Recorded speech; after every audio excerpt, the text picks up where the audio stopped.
కలర్‌లను చూసి, లేకపోతే వాళ్ళ హైట్, వెయిట్‌లను చూసి పెళ్ళిళ్ళు చేసుకొని అట్లాంటి రోజులు ఎళ్ళిపోయినాయి. అట్లాంటి రోజులు దాటిపోయాయి. ఈ బేబీ వెయిట్ మీద, కలర్ మీద కామెంట్ చేసేవాళ్ళు ఉంటారు గదా!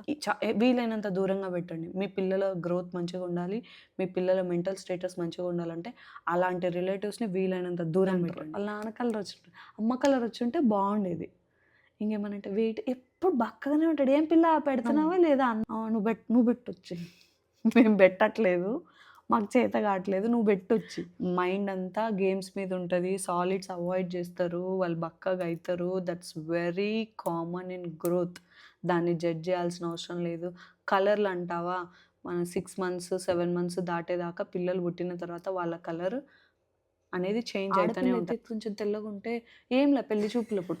అది ఇంకా సంవత్సరం గూడా వచ్చుండదు. దానికి అప్పుడే పెళ్లి చూపుల గురించి మాట్లాడతారు. Baby is active and healthy.